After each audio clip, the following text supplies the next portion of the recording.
I told you to turn that off! Do it now, or we land this plane and have you arrested! Sir, you need to step out of that seat, now!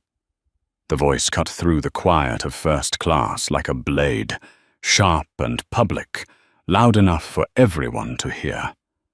Conversations died mid-sentence. Glasses hovered in mid-air. Heads turned. Ethan Brooks didn't move.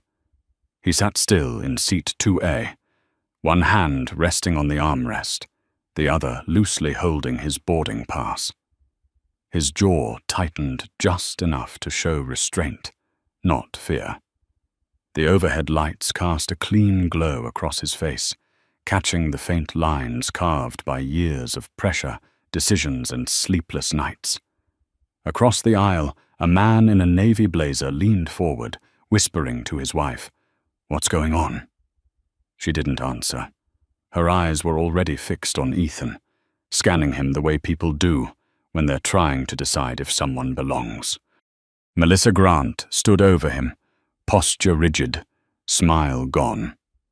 32, polished, trained to control chaos. But something in her eyes flickered. Not uncertainty. Calculation. "I said," she repeated, slower this time, as if speaking to someone who might not understand. "This seat has been assigned. You'll need to move to economy." A pause. Thin. Tense. Ethan finally looked up. Not rushed, not defensive, just steady. His gaze met hers, calm but heavy, like it carried something she couldn't quite place. "Reassigned?" he asked. Quiet, controlled. Behind Melissa, footsteps approached. Firm. Confident. Richard Coleman appeared in the aisle, mid-50s, expensive suit, the kind of man who didn't wait in lines. His watch caught the cabin light as he adjusted his cuff. He didn't look at Ethan. Not once. Just glanced at the seat, then at Melissa. "That's mine," Richard said flatly. No question, no hesitation. Melissa nodded quickly, almost relieved.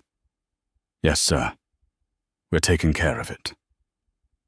Taking care of it. The words hung in the air, sour and deliberate. Ethan's fingers tightened slightly around the boarding pass. Not enough for anyone to notice, but enough to feel. "I booked this seat," he said. Still calm.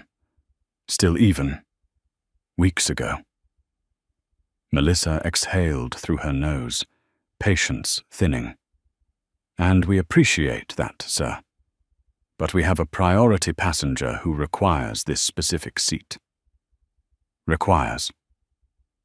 From the row behind, a soft chuckle slipped out. Someone muttered, "Here we go." A phone lifted, then another. Ethan could feel it now. Not just the eyes, the judgment, the quiet sorting happening in real time. He stood. Slowly. Not because he was giving in, because he was measuring the moment. The cabin tightened around him. He was taller than most expected.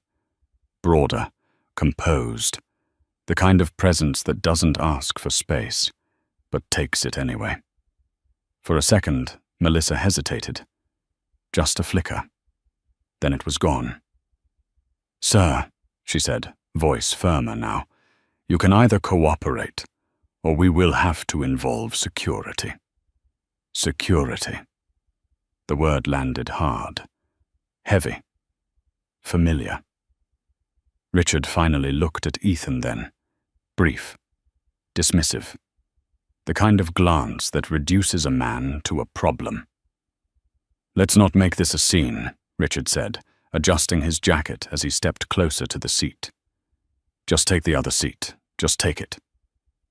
Ethan's eyes shifted, scanning the cabin. Phones raised, faces half hidden behind screens. Some curious, some uncomfortable. some agreeing. He inhaled slowly, measured, controlled. Inside, something old stirred. Not anger. Not yet. Something deeper. The memory of rooms where he had to prove himself twice as hard. Of doors that opened halfway, then closed. Of voices that sounded just like this one. Polite, firm, final. Melissa gestured toward the back of the plane. Economy is that way, sir. Sir. The word had never sounded so empty. Ethan looked back at her, then at the man already reaching for his seat, then at the quiet audience waiting to see what he would do. They had already decided who he was. What they didn't know was how wrong they were. Ethan didn't step back. For a moment, everything held. The cabin, the air, the quiet hum of the aircraft waiting at the gate. Even the people recording seemed to freeze, as if something just shifted beneath the surface and no one could quite name it yet. I'm not moving. His voice was low, not loud, not aggressive, but it landed with weight, the kind that doesn't ask for permission to be heard. Melissa blinked. Once. Then again. The script she had been following slipped for half a second. Sir, I need you to understand. No, Ethan cut in, still calm. I need you to understand. That's my seat. Across the aisle, a man cleared his throat, uncomfortable. A woman 2 rows ahead leaned closer to her husband, whispering something too soft to catch, but her eyes stayed locked on Ethan, watching, measuring. Richard let out a quiet sigh, the kind that carried entitlement more than frustration. This is ridiculous, he muttered, loud enough now. I don't have time for this. He turned to Melissa. Handle it. Handle it. Like Ethan wasn't standing right there. Like he was a delay, not a person. Melissa straightened, shoulders tightening. Sir, you're delaying boarding. Other passengers are waiting. We've offered you an alternative seat. An alternative, Ethan repeated, his eyes narrowing just slightly. You mean the back of the plane? She didn't answer that. She didn't need to. From somewhere behind, a voice spoke up. He's got a point. Heads turned. A woman in her late 60s, silver hair neatly pulled back, sat upright in her seat. No phone, no hesitation, just quiet clarity. If he paid for that seat, he should keep it. Melissa's smile returned, thin now. Professional, controlled. Ma'am, we're handling the situation. I can see that, the woman replied, not backing down. That's what concerns me. A ripple moved through the cabin. Subtle, but real. Ethan didn't look at her. Not yet. His focus stayed forward. On Melissa. On the system she represented. On the line being drawn right in front of him. You didn't ask him to move, Ethan said, nodding toward Richard. Melissa's jaw tightened.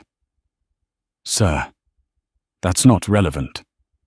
It is, Ethan said, sharper now. Still controlled. But the edge was there. Because you didn't question him. You didn't check his ticket. You didn't ask anything. You just decided. Silence pressed in again. Thicker this time. Richard scoffed. You're really going to play that angle? Ethan turned his head, slowly. Their eyes met for the first time. Richard's confident, dismissive. Ethan's steady. Unreadable. What angle is that? Ethan asked. Richard held his gaze for a second, then looked away first. That was enough. Melissa stepped in quickly, trying to regain control. Sir, I'm going to ask you one final time to comply. If not, I will call security, and you will be removed from this flight. Removed. The word echoed louder than it should have. A phone camera zoomed in. Another shifted for a better angle. Somewhere, someone whispered, this is about to go viral. Ethan felt it all. The pressure, the eyes, the expectation that he would either explode or fold. He did neither. Instead, he reached into his jacket slowly. No sudden movement, no tension, just deliberate calm. Melissa stiffened instinctively. Sir, keep your hands where I can see them. Ethan paused, looked at her. Then, without breaking eye contact, he pulled out his phone. Not a threat, not a weapon, just a simple black device. But the way he held it changed the room. Go ahead, he said quietly. Call whoever you need to call. He unlocked the screen, scrolled once, then pressed a contact. The call connected almost instantly. Yeah, Ethan said, voice even. I'm going to need you on this, a beat. Then his eyes lifted, scanning the cabin one more time. Not nervous, not uncertain, just certain. The kind of certainty that doesn't come from hope. It comes from knowing exactly who you are and exactly what happens next. Put that phone away, sir. Melissa's voice sharpened, losing its polish. The edges were showing now. Ethan didn't move. The phone stayed in his hand, screen lit, call connected. His expression didn't change, but something in the room did. The balance had shifted, just enough to make people uneasy. I'm documenting this, he said, calm, almost quiet. For the record, Daniel Harris stepped forward again, faster this time, authority filling his posture like armor he'd worn too long. You're being disruptive, he said. This is a federal aircraft. You don't get to make your own rules here. Ethan turned his head slightly, just enough to acknowledge him. I'm following the rules, he replied. I paid for my seat. I'm sitting in it. That's not the issue, Daniel snapped. It seems like it is. A few seats back, someone let out a low whistle. Another voice murmured, He's not wrong. Melissa shot a glance toward the cabin, irritation flickering. Control was slipping. Not fast. But enough. Richard leaned against the seat, arms crossed now, watching like it was entertainment. This guy's unbelievable, he muttered. All this over a seat. Ethan didn't look at him this time. Didn't need to. On the phone, a voice spoke, low, professional. Mr. Brooks? Melissa heard it. So did Daniel. Ethan lifted the phone slightly, not hiding it. Yeah, he said. I need you to listen carefully. Daniel stepped closer. Sir, I'm going to ask you again to end that call. Ethan ignored him. His eyes stayed forward, voice steady. I'm on flight 447. Gate delay. I've been asked to leave a confirmed first-class seat without cause. I want this escalated, immediately. The words landed clean, precise, not emotional, controlled. Melissa's expression tightened. You're not authorized to record or make calls that interfere with operations, she said quickly. Ethan glanced at her. I'm not interfering. I'm responding. That word sat heavier than it should have. Behind them, the silver-haired woman leaned back slightly, arms folded now, watching everything with a quiet intensity. "Let him talk," she said under her breath, but loud enough to carry. More phones lifted. The glow of screens reflected in the overhead panels. The moment was no longer private. It was public, and everyone knew it. Daniel exhaled sharply, running a hand down his tie. His patience was thinning. "Security is already on the way," he said, voice lower now, more controlled, but colder. "Once they're here, you'll be escorted off this aircraft." Escorted. Ethan nodded once, like he expected that. "Good," he said. That caught Daniel off guard. "Just for a second." "Good?" Melissa echoed, confused. Ethan's gaze shifted, slow and deliberate, meeting hers again. "Yeah," he said. "That's exactly what needs to happen." A pause. Something about the way he said it didn't fit the situation. Not defensive, not worried. Certain. Too certain. Richard frowned slightly now, the first crack in his composure. "What's that supposed to mean?" Ethan didn't answer him. On the phone, the voice spoke again, more alert now. "Understood, sir. I'm pulling up the manifest and contacting senior operations." Melissa's fingers tightened around her tablet. She tapped the screen quickly, as if trying to regain control through data. "There's no issue with the system," she said, almost to herself. "This is a compliance problem." Ethan let out a slow breath. Not frustration, not relief. Just patience, the kind that comes when you already know how this ends. From the front of the cabin, a new movement. 2 uniformed officers appeared at the entrance, stepping onto the plane with measured authority. Conversations stopped again. Completely this time. One of them, a tall man with graying hair, scanned the scene before speaking. "Who's the passenger causing the disturbance?" Melissa didn't hesitate. She pointed. "Him." All eyes turned back to Ethan. He didn't flinch, didn't shift, didn't lower the phone. Instead, he straightened slightly, shoulders squared, presence expanding in a way that filled the narrow space between seats. The officer stepped closer. "Sir, I'm going to need you to come with us." Ethan looked at him. Calm. Direct. "On what grounds?" he asked. The question hung there. Simple. But suddenly, very dangerous. The officer hesitated. It was small, barely noticeable. But it was there. A pause that didn't belong in a moment that was supposed to be clear, procedural, routine. Daniel stepped in quickly, filling the silence. "He's refusing to comply with crew instructions," he said, voice firm, rehearsed. "He's been disruptive and is delaying departure." The officer nodded slowly, but his eyes stayed on Ethan. Measuring. Not judging. Just watching.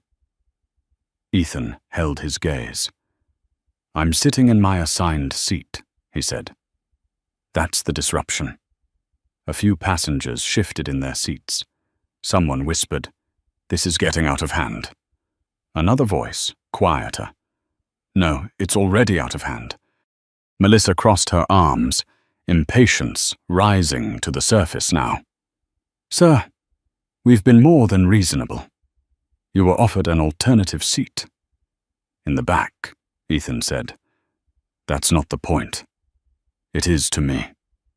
The officer exhaled through his nose, stepping slightly closer. "Not aggressive. Not yet. Sir, I need you to come with us so we can sort this out at the gate." Ethan tilted his head just a fraction. And leave my seat. That's correct. Another pause. Ethan glanced down at his phone, still connected.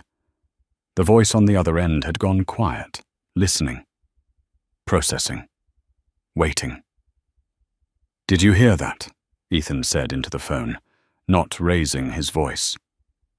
"They want me off the plane." The officer's jaw tightened slightly. "Sir, I'm asking you to cooperate." Ethan looked back up. Calm. Controlled. "I am cooperating. I'm asking for a reason." Daniel's patience snapped just enough to show. "You don't get to interrogate us," he said sharply. "You're not in charge here." That word lingered. Not in charge. For a split second, something flickered across Ethan's face. Not anger, not offense, recognition. Like he'd heard that sentence before. Many times, in many rooms, from many people who had no idea who they were talking to. Richard shifted his weight, clearly annoyed now. "Can we move this along?" he said, checking his watch. "Some of us actually have places to be." Ethan turned his head slowly, eyes locking onto him again. This time, there was something colder behind them. "So do I," Ethan said. Simple, direct, final. The officer raised a hand slightly, trying to regain control of the situation. "Sir, last request. Come with us voluntarily." From the back, the silver-haired woman spoke again, louder this time. "He asked you a question." All heads turned. She didn't flinch, didn't soften. "On what grounds are you removing him?" she repeated. The officer looked at her, then back at Ethan. The weight of the question settled heavier now. Not just a procedure, a decision. One being watched, recorded, judged. Melissa stepped forward, voice tightening. "Ma'am, please remain seated." "No," the woman said calmly. "I've seen this before." Silence cracked through the cabin. Ethan's grip on the phone loosened slightly. Not from tension, from clarity. "Listen carefully," he said into the phone, voice dropping just enough to carry authority without force. "I want everything documented. Names, time, location, all of it." Daniel scoffed under his breath. "This isn't going to go the way you think it is." Ethan looked at him. Really looked this time. Like he was seeing through him, past the uniform, past the authority, down to something smaller. "It already is," Ethan said. The officer made a decision then. You could see it in the way his shoulders shifted, the way his tone firmed up. "Sir, I'm going to escort you off the aircraft now." He reached out, not aggressively, but definitively. And that was the moment. Phones lifted higher, voices hushed completely. Even the hum of the plane seemed to fade under the weight of what was about to happen. Ethan stood, slowly, deliberately. Not because he was giving in, because he was choosing the next move. He adjusted his jacket, smoothed it down with one hand, then picked up his bag. No rush, no resistance, just control. As he stepped into the aisle, every eye followed him. And still, no one in that cabin knew. They had just crossed a line they couldn't uncross. Ethan didn't rush. He stepped into the aisle like he owned the space, not like he was being removed from it. His shoulders stayed square, his pace measured, each movement controlled down to the smallest detail. The officer walked beside him, close enough to guide, not close enough to force. Not yet. Behind them, the cabin stayed silent. No chatter, no movement, just the soft hum of phones recording and the quiet weight of people realizing something bigger was unfolding. Melissa exhaled, tension slipping from her posture for the first time. "Thank you," she said, almost under her breath, like the situation had finally been handled. Handled. Ethan heard it. He didn't turn around. Richard had already settled into seat 2A, adjusting the armrest, smoothing his jacket like the seat had always been his. "About time," he muttered, reaching for a glass of champagne a passing attendant quickly handed him. No hesitation. No questions. That part didn't go unnoticed. As Ethan moved forward, the silver-haired woman leaned slightly into the aisle. "Sir," she said softly. He stopped. Just for a second. Her eyes met his. Clear. Steady. Not pity. Respect. "Don't let them rewrite what just happened," she said. Ethan held her gaze, then gave a small nod. "I won't." 2 steps later, he was at the front of the cabin. The officers guided him toward the exit, the open aircraft door framing the jet bridge beyond like a narrow tunnel leading out of one world into another. But before stepping off, Ethan paused. Not long. Just enough. He turned his head slightly, looking back into the cabin one last time. At Melissa. Standing straighter now, relief settling into her face. At Daniel. Arms crossed, already convincing himself this was routine. At Richard. Reclined, comfortable, untouched by any of it. At the passengers. Some still filming. Some looking away. Some thinking they had just witnessed something unfortunate, but ordinary. That was the problem. Ethan stepped off the plane. The air in the jet bridge felt different. Cooler. Quieter. Real. The officer beside him relaxed just slightly, the tension easing once they were out of public view. "Sir," the officer said, voice lower now, less rigid. "We'll sort this out at the gate." Ethan nodded once, then finally brought the phone back up to his ear. The call was still active. "I'm off the aircraft," he said. "Calm. Clear." The voice on the other end responded immediately, sharper now. "We've confirmed your booking. First class, seat 2A. No changes, no flags." Ethan's eyes moved down the length of the jet bridge. People in the terminal had already started to notice. A few were looking over. Phones out, news traveled fast. "Good," Ethan said. "Then we have a problem." Behind him, footsteps, faster this time. Melissa's voice. "Sir, wait." Ethan didn't stop walking. "Sir, we just need to clarify a few things," she continued, catching up, her tone different now, less certain, more cautious. Ethan slowed. Not for her. For the moment. "What needs to be clarified?" he asked without turning around. Melissa hesitated, just long enough to betray that she didn't have an answer ready. Daniel appeared behind her, his pace quicker, his confidence slightly shaken.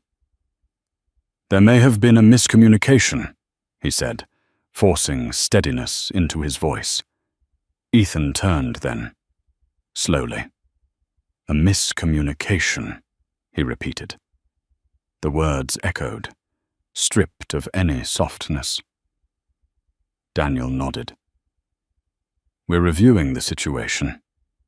Ethan looked at both of them. Really looked. The shift was obvious now. Not complete, but starting. Too late. "You already made your decision," Ethan said. "In front of everyone." Melissa swallowed. Her hands tightened around her tablet. "We can fix this," she said quickly. Ethan's expression didn't change, not even slightly. No, he replied. A beat? You can't. The silence that followed was heavier than anything back on that plane. Because now, it wasn't just a situation anymore. It was a consequence. Daniel forced a tight smile that didn't reach his eyes. Mr. Brooks, let's not escalate this further. Ethan tilted his head slightly, studying him. You think this is escalation? He asked. His voice stayed level, almost quiet, but it carried farther than anything Daniel had said. Melissa shifted beside him, fingers tapping nervously against her tablet. Sir, if we can just get you back on board, we'll restore your seat immediately. Restore. Ethan let that word sit in the air. Then he gave a short, humorless breath. You removed me from my seat, he said. You don't get to restore what you took without cause. Behind them, the terminal was waking up to the moment. A few travelers slowed their steps, heads turned, phones lifted again. The story was moving beyond the plane now, spilling into the open space where more eyes could see it. On the phone, the voice returned, sharper now. Mr. Brooks, I have senior operations on standby. They want details. Ethan didn't break eye contact with Daniel. Put them on. Melissa's posture stiffened. Sir, you're making this much bigger than it needs to be. Ethan finally looked at her. Not harsh, not loud, but precise. It was already big, he said. You just didn't think it mattered. That landed harder than anything before. Daniel stepped forward, lowering his voice. Let's handle this internally, he said. We don't need outside involvement. Ethan's eyes sharpened slightly. Outside? He repeated. A beat. Then he turned his phone slightly, placing it on speaker. This is Ethan Brooks, he said. Clear and steady. I want this recorded. I was removed from a confirmed first-class seat on Flight 447 without cause. I was threatened with security. I was escorted off the aircraft, all while another passenger was allowed to take my seat without question. The voice on the phone responded immediately. No hesitation now. Understood, Mr. Brooks. We are logging everything. Senior leadership is being notified. Melissa's face lost color. Daniel's jaw tightened. There's no need to involve leadership at this stage. Ethan looked at him, and for the first time, there was something unmistakable behind his calm. Authority. Not loud, not forced, just present. That stage has passed, Ethan said. The words were final. Footsteps echoed from the terminal entrance. Faster. Urgent. A man in a dark suit approached, breath slightly uneven, eyes scanning until they landed on Ethan. Mr. Brooks, he said quickly. I'm Andrew Collins, Regional Director. The shift was immediate. Melissa straightened. Daniel stepped back half an inch. The air changed. Andrew extended a hand, careful, respectful. I'm very sorry for what's happened. We're looking into this right now. Ethan didn't take the hand. He let it hang there for a second. Not out of disrespect, out of control. I don't need an apology, Ethan said. I need accountability. Andrew nodded quickly, lowering his hand. Of course, absolutely. We'll make this right. Ethan glanced past him, toward the aircraft still connected to the gate. The door still open, the world inside still unaware of how quickly things were shifting. No, Ethan said again, quieter this time. You won't make it right. Andrew blinked, caught off guard. I don't understand. Ethan's gaze returned to him. Steady, unmoved. You already showed me how your airline works, he said. Now you're going to show everyone else. The words settled over the group like weight. Real. Unavoidable. On the phone, another voice joined. Older. Sharper. Mr. Brooks, this is corporate. We're reviewing the incident live. Melissa's breath caught. Daniel looked away. Ethan didn't react outwardly. But something had locked into place. Good, he said. A pause. Then slow and deliberate, he added, because this isn't just about a seat. His eyes moved between them, one by one. It's about what you thought you could get away with. No one spoke. Because now, they were starting to understand exactly who they had removed from that plane. Andrew swallowed, the weight of the moment settling into his shoulders. Mr. Brooks, we can resolve this quickly, he said, voice careful now, each word chosen with precision. Ethan didn't respond right away. He let the silence stretch, long enough to make everyone feel it, long enough for the truth to sink in. On the other end of the phone, the corporate voice spoke again, sharper now. We are reviewing internal logs. There is no record of any seat reassignment, no override, no semester error. Melissa's grip on her tablet tightened until her knuckles paled. Daniel shifted his stance, the confidence he carried earlier, now cracking at the edges. There must be a mistake, he said quickly. We were informed. By who? Ethan asked. The question cut straight through him. Daniel opened his mouth, closed it. Richard Coleman. The name hung unspoken, but everyone felt it. From inside the aircraft, movement stirred again. Word was spreading. A few passengers had stepped into the jet bridge, phones still raised, capturing everything. The moment was no longer contained. It was expanding. Andrew glanced toward them, then back at Ethan.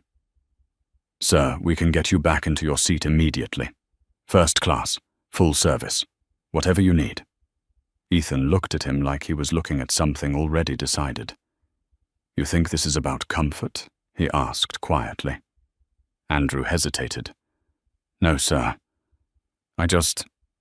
You think I care about a glass of champagne and legroom? The words weren't loud, but they landed heavy. Ethan stepped forward slightly. Not aggressive, just enough to close the space between them. You removed me from my seat, he said, in front of a plane full of people. You questioned nothing, you verified nothing, you decided I didn't belong there. Melissa's eyes dropped. Just for a second, Ethan saw it. That's the part you don't get to undo, he added. Silence pressed in again. On the phone, the corporate voice returned, now unmistakably tense. Mr. Brooks, we've identified the personnel involved. Immediate action is being taken. Daniel's head snapped up. What does that mean? No one answered him. Andrew straightened, his posture shifting from management to damage control. We will handle this internally, he said, but the confidence wasn't there anymore. Ethan's gaze moved past him again, toward the aircraft door. In situation. Richard sat comfortably, untouched, protected, for now. Ethan lifted the phone slightly. Put me through to the CEO, he said. Andrew's breath caught. Melissa froze. Daniel stared at him. The CEO? Ethan didn't look at him. Yes, the voice on the phone responded immediately. Connecting now. The shift was instant, total. Whatever illusion of control had existed disappeared. Melissa took a step back. Daniel's hands dropped to his sides, unsure now, no longer certain where authority stood. A new voice came through the line. Calm, measured, powerful. "This is Jonathan Reeves." Andrew straightened instantly. Melissa's head snapped up.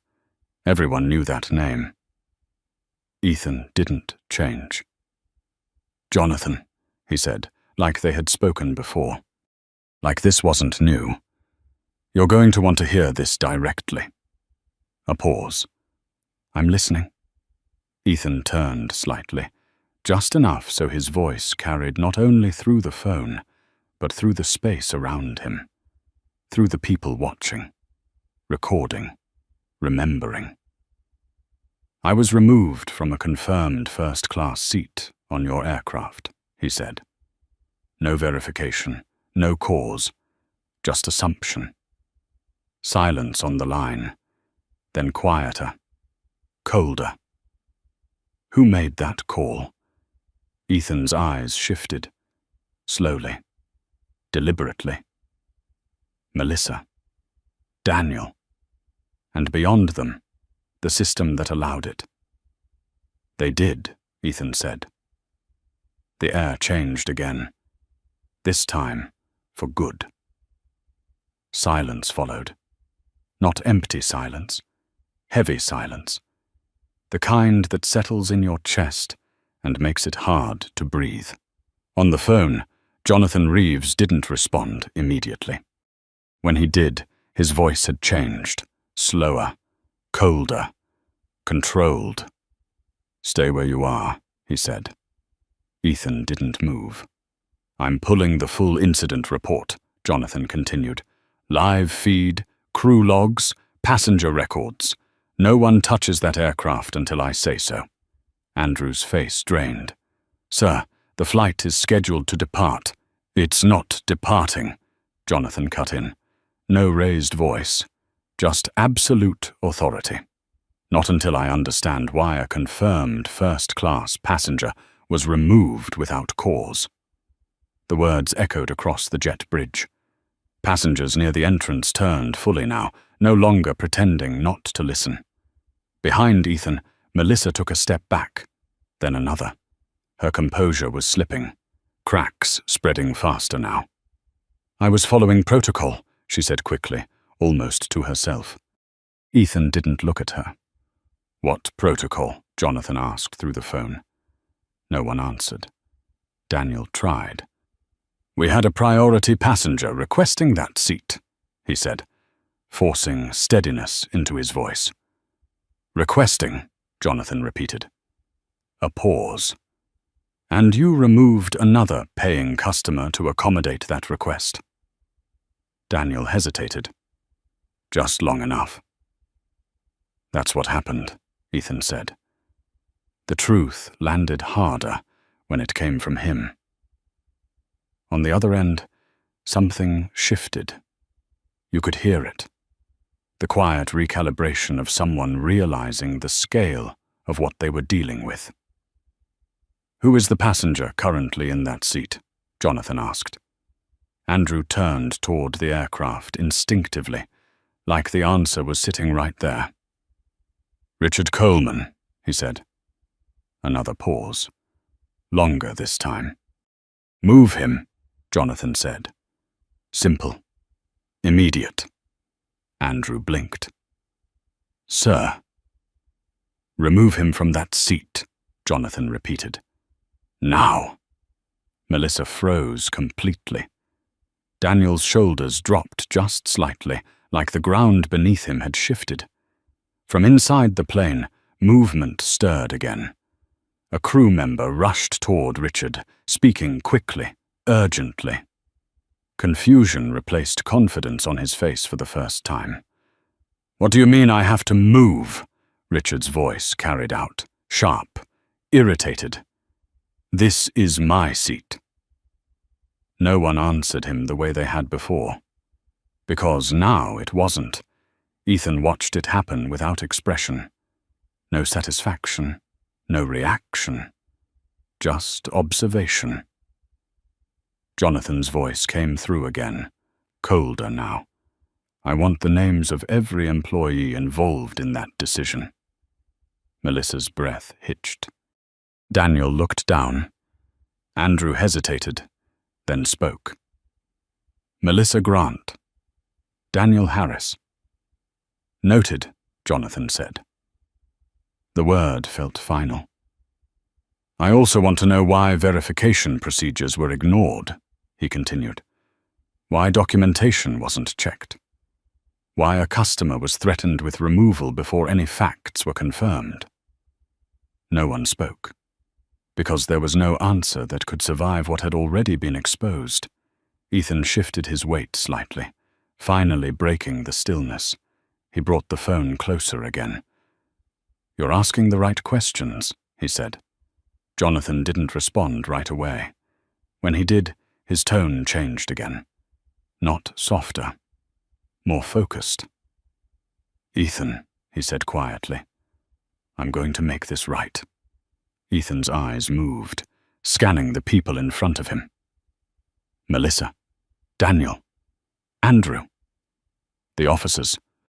The passengers watching from a distance. This isn't about making it right, he said. A beat. It's about what happens next. The words settled deep, because everyone standing there knew exactly what that meant. Andrew's phone buzzed almost at the same time Jonathan's voice went silent. He glanced down, read the message, and whatever was left of his authority disappeared. He looked up at Melissa first, then Daniel. His mouth opened, but the words didn't come easily. This is coming from the top, he said finally.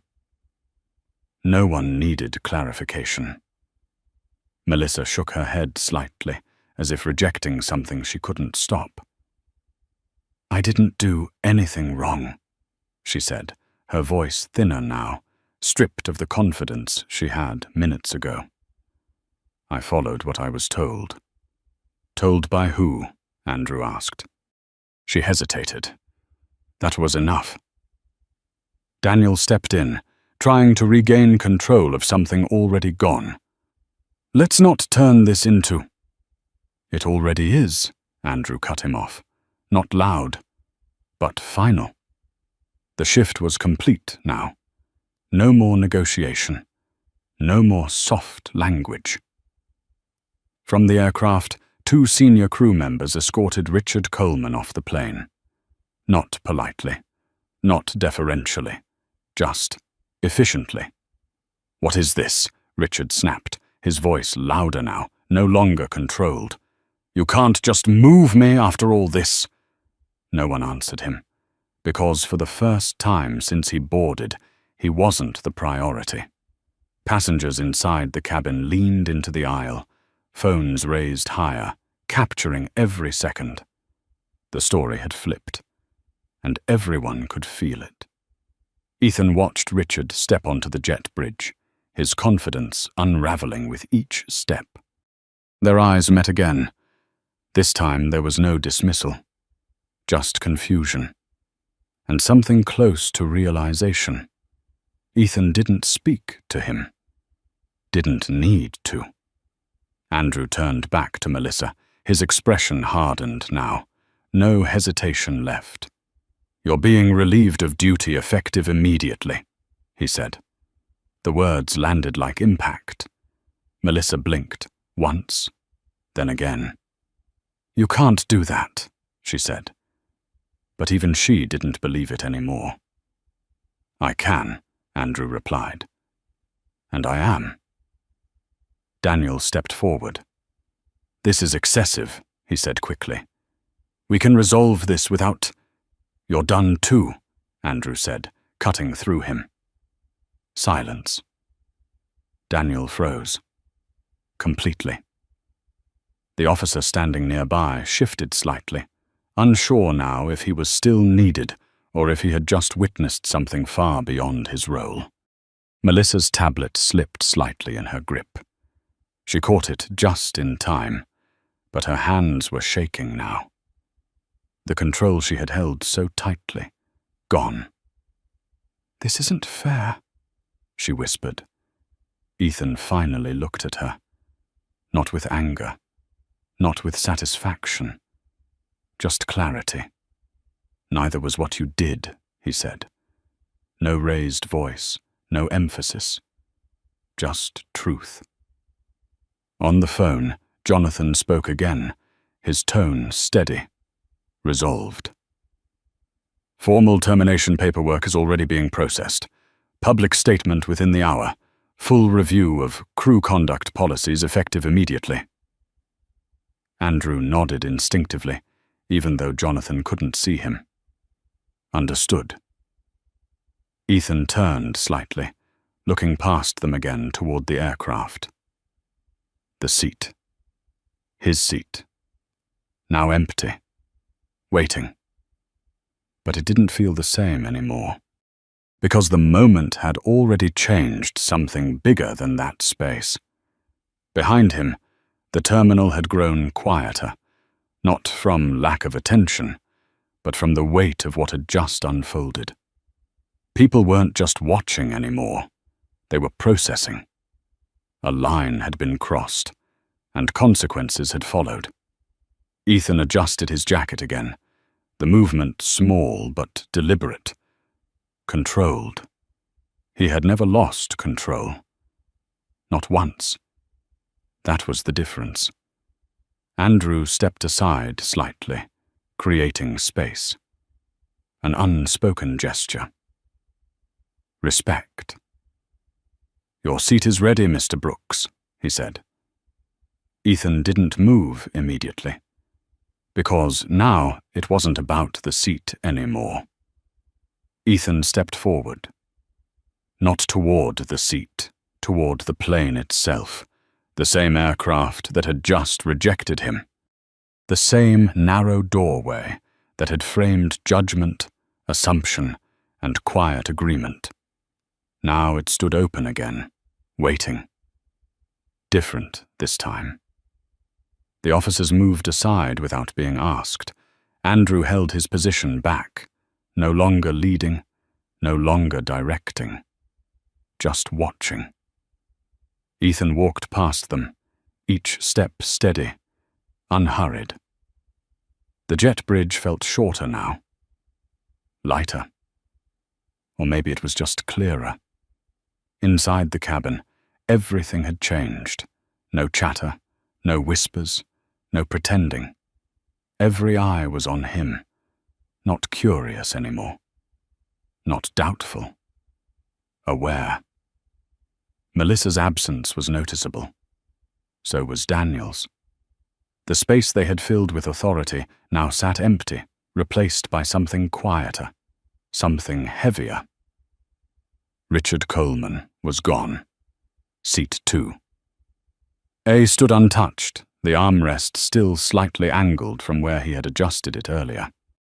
A small detail, but it stayed there, like a mark. Ethan paused for half a second at the entrance, just enough to take it in. Then he stepped inside. The same aisle, the same seats, the same people. But the air had shifted. The silver-haired woman gave him a small nod as he passed, not approval, recognition. Ethan nodded back. A few passengers lowered their phones slowly. Others didn't. It didn't matter anymore. The moment had already moved beyond them. He reached his seat. 2A. For a second, he just looked at it, not with pride, not with victory, with understanding. Then he sat down. The leather creaked softly under his weight. Familiar. Grounded. The way it should have been from the beginning. A different flight attendant approached carefully, posture straight, voice respectful. "Mr. Brooks, is there anything you need before departure?" Ethan looked up at her. Her eyes didn't avoid his, didn't assume, didn't calculate. "No," he said. "I'm fine." She nodded once and stepped back. No extra words, no forced gestures, just respect, given without condition. That was the difference. The cabin remained quiet as boarding resumed. Slowly, carefully.